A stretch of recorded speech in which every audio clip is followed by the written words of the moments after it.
నమస్తే, నా పేరు స్వప్నిక వాల్మీకి. ఆఫ్టర్నూన్ ప్రైమ్ టైంలో బ్రేకింగ్ న్యూస్ చూస్తున్నాం. కాళేశ్వరం కమిషన్ ముందు హాజరైన మాజీ మంత్రి హరీష్ రావు విచారణ ముగిసింది. 40 నిమిషాల పాటు విచారణ చేపట్టిన కమిషన్ కాళేశ్వరానికి సంబంధించి పలు ప్రశ్నలు సంధించింది. కాళేశ్వరం కార్పొరేషన్ కమిషన్ ఎందుకు ఏర్పాటు చేయాల్సి వచ్చిందని కమిషన్ ప్రశ్నించగా నిధుల విషయానికి సంబంధించి ఇబ్బందులు ఉండటంతో కార్పొరేషన్ ఏర్పాటు చేయాల్సి వచ్చిందని సమాధానమిచ్చారు హరీష్ రావు. కార్పొరేషన్ కు బాధ్యత ఎవరిదని కమిషన్ ప్రశ్నించగా కార్పొరేషన్ కు పూర్తి గ్యారంటీ రాష్ట్ర ప్రభుత్వం ఉందని హరీష్ రావు సమాధానమిచ్చారు. ప్రాజెక్టు స్థల మార్పు అలాగే తుమ్మిడిహట్టి నుంచి మేడిగడ్డకు ఎందుకు మార్చాల్సి వచ్చిందని కమిషన్, కేంద్ర సర్వే సంస్థ, వాక్సోప్ technical committee, high power committee అలాగే కేబినెట్ సబ్ కమిటీ సూచన మేరకు మార్చాల్సి వచ్చిందని కమిషన్ కు హరీష్ రావు వివరించారు. అంతకుముందు మీడియాతో మాట్లాడిన హరీష్ రావు రాజకీయ దురుద్దేశంతోనే కాళేశ్వరం కమిషన్ ఏర్పాటు చేశారని, రాజకీయ కక్షతోనే బీఆర్ఎస్ పై బురద చల్లుతున్నారని హరీష్ రావు మండిపడ్డారు. కమిషన్ అడిగిన ప్రతి ప్రశ్నకు సమాధానం చెబుతానని, తమ దగ్గరున్న కొన్ని డాక్యుమెంట్లు కమిషన్ ముందు అందజేస్తానని హరీష్ రావు వెల్లడించారు. రాజ్యాంగం మీద, దేవుడి మీద నమ్మకం ఉందన్నారు. మా మీద కోపంతో కాంగ్రెస్ ప్రభుత్వం రైతులకు అన్యాయం చేస్తోందన్నారు. కొంతమంది వ్యక్తులు, కొన్ని రాజకీయ పార్టీలు కాళేశ్వరంపై కావాలనే దుష్ప్రచారం చేస్తున్నారని, ఈ ప్రభుత్వానికి కక్ష సాధింపు కాదు విఘ్నత ఉండాలని హరీష్ రావు తెలిపారు.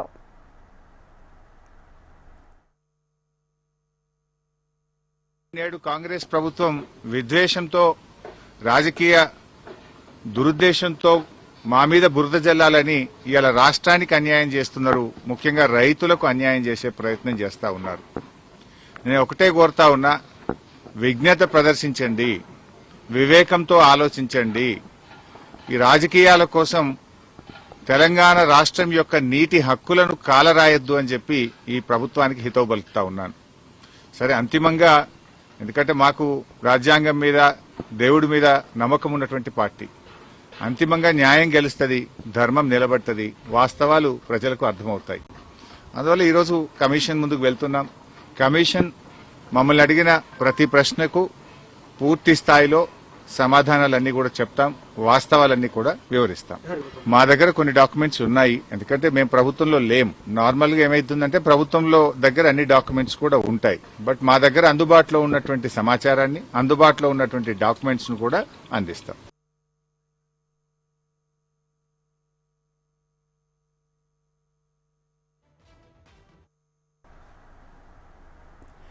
కాళేశ్వరం కమిషన్ ముందు హాజరైన మాజీ మంత్రి హరీష్ రావు విచారణ ముగిసింది. 40 నిమిషాల పాటు విచారణ చేపట్టారు కమిషన్. అయితే దీనికి సంబంధించి మరింత సమాచారం మా ప్రతినిధి ప్రవీణ్ మరింత సమాచారం అందిస్తారు. ప్రవీణ్, అంటే 40 నిమిషాల పాటు విచారణ జరిగింది కదా, సో దీనికి సంబంధించి కొన్ని ప్రశ్నలు కూడా సంధించారు, దానికి సమాధానం కూడా చెప్పారు అన్నారు. 40 నిమిషాల పాటు ఇంకా ఏ దానిపైన ప్రశ్నించారు?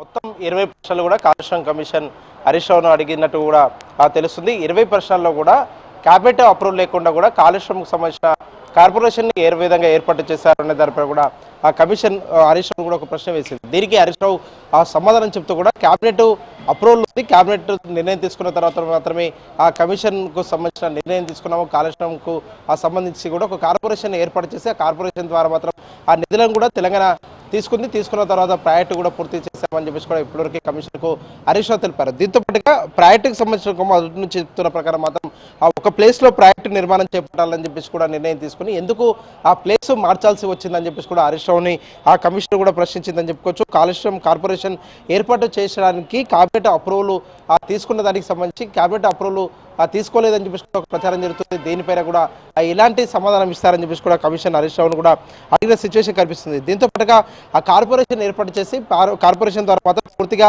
ఆ గ్యారంటీ ఉందని చెప్పేసి కూడా ప్రభుత్వాన్ని నుంచి కూడా ఉందని చెప్పేసి కూడా ఆ కమిషన్ కూడా వివరించారు. అదేవిధంగా ప్రాజెక్టుకు సంబంధించి కూడా ఆ స్థల మార్పు జరిపింది కాబట్టి స్థల మార్పు జరిపే సమయంలో మాత్రం ఎవరి అభిప్రాయాలు తీసుకున్నారు, స్థలాన్ని మార్చడానికి గల కారణాలు ఏంటనే దానిపై కూడా కమిషన్ హరీష్ రావును కూడా ప్రశ్నలు ఎవరెత్తింది. తమ్మిడిహట్టి నుంచి కూడా మేడిగడ్డకు ఎందుకు మార్చారు దానిపై హరీష్ రావుని కూడా ఆ కమిషన్ ప్రశ్నిస్తే దీనికి హరీష్ రావుకు సమాధానం ఇస్తూ కూడా కేంద్ర సర్వే ఆ సంస్థ వ్యాప్కోస్, అదేవిధంగా technical committee, high power committee, cabinet ఆ సబ్ కమిటీ సూచనల మేరకు మాత్రమే ఈ ఎక్కడైతే ప్లేస్ ఉందో ఆ తుమ్మిడిగట్టి కాకుండా కూడా మేడిగడ్డ వరకు ఆ ప్లేస్ రూమ్ కూడా మార్చామని చెప్పేసి కూడా ఒక దాని మీద కూడా హరీష్ రావు ఇప్పటివరకు క్లారిటీ ఇచ్చారు. దీంతో పాటుగా మహారాష్ట్ర అభ్యంతరాలు ఉన్నా కూడా అక్కడి నుంచి మేడిగడ్డకు షిఫ్ట్ చేయాల్సిన అవసరం ఏమొచ్చింది అనే దానిపై కూడా ఆ కమిషన్ ఇప్పటివరకు ఆరా తీసింది. దానిపైన కూడా 152 అడుగుల నుంచి 148 అడుగులకు మార్చితే నీటి లభ్యత ఉందని సెంట్రల్ వాటర్ కమిషన్ సైతం కూడా స్పష్టం చేసింది. కాబట్టి అందులో భాగంగానే దానికి సంబంధించిన దానిపైన కూడా ఒక నిర్ణయం తీసుకున్నామని చెప్పేసి కూడా ఇప్పటివరకు హరీష్ రావు కమిషన్ ముందు తెలిపారు. దీంతో పాటుగా ప్రాజెక్టు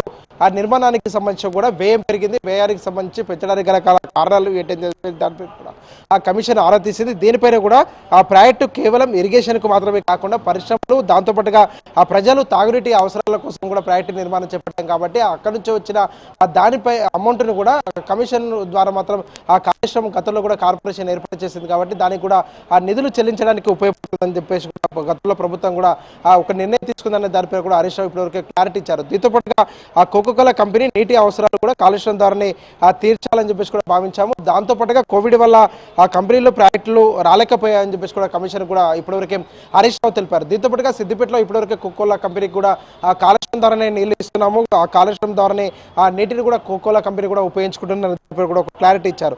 దీంతో పాటుగా ప్రాజెక్టు లొకేషన్ మార్చే సమయంలో మాత్రం లొకేషన్ మార్చడానికి గల కారణాలు ఏంటని చెప్పేసి కూడా కమిషన్ మరోసారి కూడా ఆ ప్రశ్న హరీష్ రావును వేసిన సమయంలో నాగార్జున సాగర్ ఎలేషన్ నుంచి నందికొండకు మార్చడానికి గల నందికొండకు మార్చిన అంశం కావచ్చు. దాంతోపాటుగా ఆ శ్రీరామ్ సాగర్ ప్రాజెక్టు సమ్మక్క బ్యారేజ్ వంటి అంశాలను కూడా కమిషన్ ముందు కూడా ఇప్పటివరకు హరీష్ రావు కూడా వివరించారు. ప్రాజెక్టు స్థల మార్పుకు సంబంధించి కూడా తుమ్మిడిగట్టి నుంచి ఆ మేడిగడ్డకు మార్చిన సమయంలో ఐఫవర్ కమిటీ ఆ సూచనల మేరకు నిర్ణయం తీసుకున్నాం. కానీ సొంత నిర్ణయం ఎక్కడ తీసుకోవాలనే దానిపై కూడా ఒక క్లారిటీ ఇచ్చారని చెప్పుకోవచ్చు. దీంతో పాటుగా కమిషన్ అడిగిన ఆ ప్రతి ప్రశ్నకు కూడా ఒక అఫిడవిట్ రూపంలో కూడా హరీష్ రావు ఆ కమిషన్ ముందు కూడా సమాధానం ఇచ్చారని చెప్పుకోవచ్చు. కమిషన్ మొత్తం 20 ప్రశ్నలు కూడా లేవనెత్తింది. కేబినెట్ నిర్ణయం లేకుండా కూడా ఏమైనా అడుగులు వేశారా, కేబినెట్ నిర్ణయం లేకుండా కూడా ఎందుకు ప్రాజెక్టు నిర్మాణం చేపట్టాల్సి వచ్చిందని చెప్పేసి కూడా కమిషన్ ఇప్పటివరకే అడిగినట్టు సమాచారం. దీనికి సంబంధించి కూడా కేబినెట్ ఎప్పుడు సమావేశమైంది, కేబినెట్ సబ్ కమిటీని ఎప్పుడు ఏర్పాటు చేస్తారు, కేబినెట్ సబ్ కమిటీ నిర్ణయాలు ఏంటి, కేబినెట్ సబ్ కమిటీ కూడా ఎన్నిసార్లు కూడా భేటీ అయింది, భేటీ అయిన తర్వాత కూడా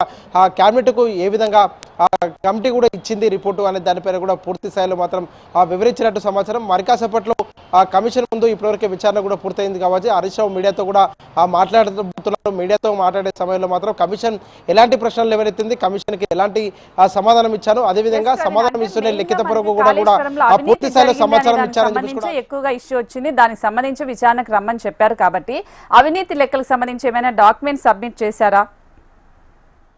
ప్రాజెక్టుకు సంబంధించిన వ్యయం విషయంలో కూడా మొదటి నుంచి కూడా కాంగ్రెస్ ప్రభుత్వం మాత్రం బీఆర్ఎస్ పైన కూడా ఆరోపణలు చేస్తుంది. ప్రాజెక్టు నిర్మాణానికి కూడా ఆ వ్యయం కంటే కూడా ఎక్కువ ఖర్చు చేశారు, 1,00,000 కోట్ల అవినీతి జరిగిందంటే కూడా ఆ బీఆర్ఎస్ పైన కాంగ్రెస్ కూడా ఒక ప్రచారం చేస్తుంది. ఈ ప్రచారం మాత్రం ఆ తప్పుడు ప్రచారాన్ని కూడా ఎట్టి పరిస్థితుల్లో తిప్పికొడతామని చెప్పేసి కూడా మొదటి నుంచి కూడా ఆ బీఆర్ఎస్ చెప్తుంది. ఇదే ప్రశ్న కూడా కమిషన్ కూడా లేవనెత్తినట్టు సమాచారం. అయితే కాళేశ్వరం ప్రాజెక్టుకు సంబంధించి ఎంతవరకు కూడా ఆ నిధులు కేటాయించారో ఆ నిధులకు కేటాయింపుకు సంబంధించి వ్యయం ఏ విధంగా పెరుగుకుంటా వచ్చింది అనే దానిపైన కూడా కమిషన్ ఆరా తీసి దేనిపైన కూడా కమిషన్ కూడా హరీష్ రావు ఆ పూర్తి స్థాయిలో మాత్రం డాక్యుమెంట్ రూపంలో కూడా వివరించారు. కమిషన్ కు సంబంధించి కూడా గతంలో ఎంత నిధులు కేటాయించాం, నిధులు కేటాయించిన తర్వాత మాత్రం 0.5% మాత్రమే ఆ ఎక్కువ నిధులు కూడా అయ్యాయి ప్రాజెక్టు పూర్తయ్యే వరకు దానిపై కూడా ఆ కమిషన్ కు హరీష్ రావు ఇప్పటివరకే తెలిపినట్టు కూడా ఆ సమాచారం. దీంతో పాటుగా గతంలో ఆ ప్రాజెక్టులకు సంబంధించిన మాత్రం ఉమ్మడి ఆంధ్రప్రదేశ్లో ఏదైతే ప్రాజెక్టుల నిర్మాణం చేపట్టారో నిర్మాణం చేపట్టిన సమయంలో కూడా ప్రాజెక్టుల వ్యయాలు కూడా ఆ పెరిగిన అంశాన్ని కూడా హరీష్ రావు కమిషన్ ముందు కూడా లేవనెత్తి కూడా కమిషన్ కూడా వివరించారు. వివరించే సమయంలో మాత్రం గతంలో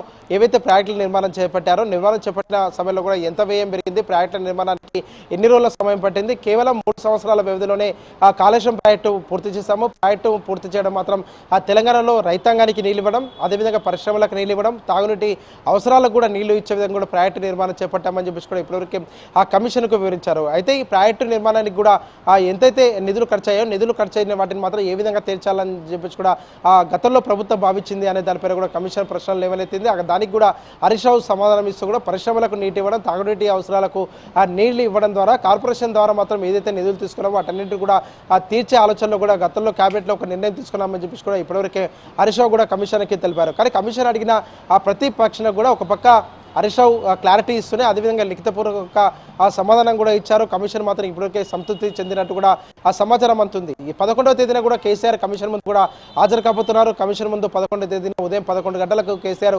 హాజరవుతారు. హాజరయ్యే సమయంలో మాత్రం ఇప్పటివరకు కమిషన్ ఎలాంటి అంశాలపైన ప్రశ్నలు లేవనెత్తబోతుంది, ఎలాంటి అంశాలపైన కూడా క్లారిటీ తీసుకుపోతుంది అనే దానిపైన కూడా ఒక స్పష్టత అయితే రావాల్సి ఉంది. దానికి సంబంధించి ఇప్పటివరకే కేసీఆర్ కూడా ప్రిపేర్ అయ్యారు. మరి కాసేపట్లో ఫామ్ హౌస్ ముగిసినట్టే అనుకోవచ్చా, లేదా మళ్ళీ ఏమన్నా రమ్మని చెప్పి ఏదైనా కమిషన్ మళ్ళీ ఏదైనా చెప్పినట్లు జరుగుతుందా?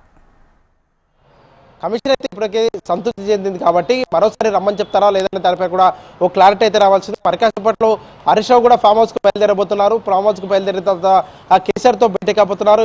కేసీఆర్తో భేటీలో మాత్రం కేటీఆర్ అదేవిధంగా హరీష్ రావు ఇద్దరు కూడా పాల్గొనే అవకాశాలు కనిపిస్తున్నాయి. అదేవిధంగా 11వ తేదీన ఆ కేసీఆర్ కమిషన్ ముందు కూడా హాజరు కాబోతున్నారు కాబట్టి హాజరయ్యే ముందు కూడా ఇవాళ కమిషన్ ఎలాంటి ప్రశ్నలు అడిగింది, ప్రశ్నలకు ఏ విధంగా సమాధానం ఇచ్చాను అనే దానిపై కూడా ఆ కేసీఆర్ కు హరీష్ రావు వివరించే అవకాశం ఉంది. అదేవిధంగా కేసీఆర్ కూడా ఆ కమిషన్ ముందు హాజరయ్యే రోజుల్లో మాత్రం ఎలాంటి ప్రశ్నలు లేవనెత్తబోతుంది, వాటికి ఏ విధంగా సమాధానాలు లిఖితపూర్వకంగా ఇవ్వబోతున్నారు అనే దానిపై కూడా ఓ క్లారిటీ రావాల్సి ఉంది. కాబట్టి కేసీఆర్, కేటీఆర్ అదేవిధంగా హరీష్ రావు ముగ్గురు నేతలు కూడా ఫామ్ హౌస్ లో చర్చించే అవకాశాలు అయితే కనిపిస్తున్నాయి. కాసేపట్లో బీఆర్కే భవన్లో హరీష్ రావు ప్రెస్ పెట్టిన తర్వాత మాత్రం నేరుగా ఆ ఫామ్ హౌస్ కూడా వెళ్ళే అవకాశం ఉంది. వెళ్ళిన తర్వాత మాత్రం అక్కడ కేసీఆర్ తో కూడా ఆ సమావేశం కాబోతున్నారు. కమిషన్ అడిగిన ప్రతిదానికి కూడా ఇప్పటివరకే హరీష్ రావు క్లారిటీ ఇచ్చారని చెప్పేసి కూడా చెప్తున్నారు. కాబట్టి కమిషన్ సంతృప్తి చెందింది అని చెప్పేసి కూడా ఇప్పటివరకు సమాచారం అందుతుంది. ఒకవేళ ఆ కమిషన్ సంతృప్తి చెందకపోతే మాత్రం మరోసారి కూడా కమిషన్ హరీష్ రావునికి కూడా రావాలని చెప్పేసి కూడా ఆ విచారణకు మరోసారి రావాలని చెప్పేసి కూడా కోరే అవకాశాలు అయితే కనిపిస్తున్నాయి.